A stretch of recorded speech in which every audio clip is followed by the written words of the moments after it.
Hello? It's supposed to spin. Let's make a painting. All right, so we're gonna start, of course, with water. I'm not even gonna sit because I wanna make sure this thing is in the center. We're gonna add more water on the top. Make sure that paper stick to the glass. And I have some sea blue black left. Lately I'm using that color a lot. I mean, I do like it in the first place, but we're gonna start with some green. Almost dry brush. We're gonna use only the water that is left on the paper. And we're gonna add this kind of stripes, I guess, this brush strokes. Here is the 3 type of green. I don't know what it is, but what we have is what we're using. Clean the brush.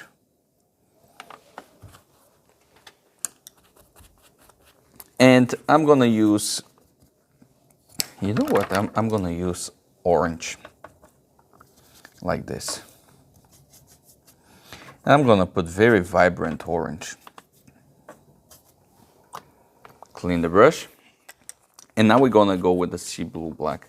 I'm gonna take a thick layer of that, and we're gonna make everything like absolutely contrasty and moody, and we're gonna go with this like a big heavy clouds.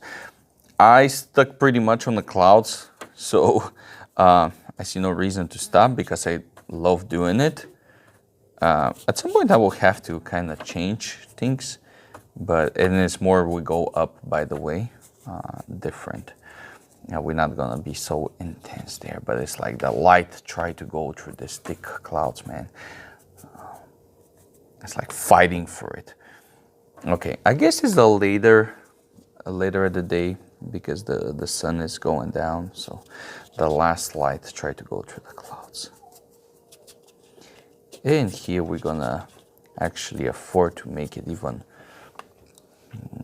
with even drier brush. Okay, now before everything is kind of blend over, I'm gonna take the multiple brush. I will put a bit of water and we're gonna touch around. And the reason for that is we wanna cover this bright spots that is left. There you go. Not everywhere, we don't wanna destroy everything. We just wanna adding some things. Now, this green. Okay, so we're gonna take whatever is left here. I gotta clean my palette, by the way. And here is the thing, we can choose what to do with everything, but I will make it like the middle kind of going down. So it's kind of foresty, I guess, or something like this. Oh, we're gonna make some kind of, you know what is gonna be pretty cool? It's gonna be a water. I was thinking the village, if I gotta be honest. I was thinking some kind of path in the middle, because we have here like a very nice depth, but here it's like pretty flat, if I gotta be honest. So maybe a kind of watery-ish, and I think that's gonna turn out pretty well. I'm gonna take a bit of water and make very transparent blue-ish color. Yeah, and we're gonna cover the whole foreground and part of the midground, some kind of a pond or like something like this. And here we're gonna take a bit more of that color, but more intense, more saturated, and we're gonna expand that and make it more believable. There we go. Okay. Now same thing we're gonna do here, just like the sky, and we're gonna remove some of the paint, and the same time we're gonna actually blend that edges of the blue that we just add, so it doesn't look weird like a lines. Simply we're gonna add more water to it and then remove it immediately. Now we're gonna take some of the orange and we're gonna try to mimic whatever's in the sky. Now, in order to do this, you need a very nice bright, not a bright, but like a saturated orange. And we're gonna try to mimic that like this. Okay. And clean it up. Now, we're gonna take sea blue black, very nice thick layer, and make sure the whole thing is pretty dry. And that's not pretty dry. Okay, so we're gonna leave it for now, right? And we're gonna just move around with the multiple brush so we can have a nice reflection, adding some bright parts for a nice texture. There we go. With a palette knife, of course. And we're gonna jump to the sky.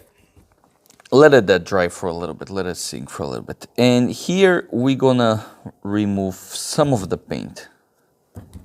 And the reason for that is we want these clouds to look more heavy, more puffy.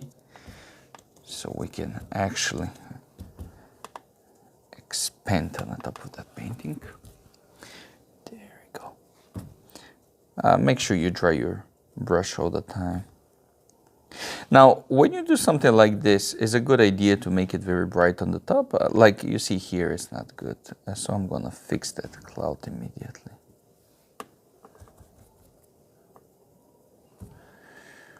When you make something like this, it's not a good idea to, once you make this cloud, for example, and keep it all the way up. Generally speaking, it's not a good idea because you're gonna connect every single cloud at the very end, and they should overlap with each other, not like be one big cloud. Well, I guess you can make a one big cloud, but for my preference, I would prefer layering and overlapping because it's bring that extra depth inside of the painting, and you wanna lose yourself in the painting. If I gotta be honest. At least that's what I try to do most of the time, you know, because life is messed up anyway. So why not run away? And, you know, of course, figuratively speaking, because we want to face our problems instead of running from them. I even agree creating more problems than run away from a problem, because running away is not how. It's not how we build it up this world. You know, people face their problems and they figure it out at some point.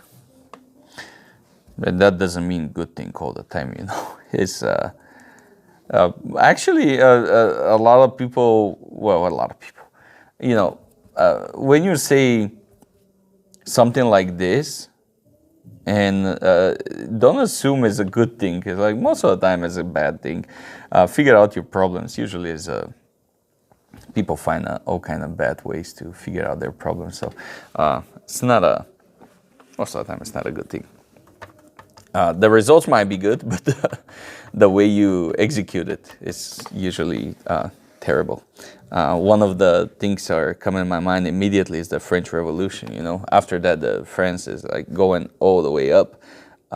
You know, with all kind of innovation and resetting the whole country. But the process of resetting, geez, man, you better not be there when they doing this. And it's not only that, but this is probably one of the most famous one. I can think about it on the top of my mind right now, but there's like a plenty of examples, like people doing horrible stuff in order to. So figure out your problems. When I say that, I don't mean like a good thing.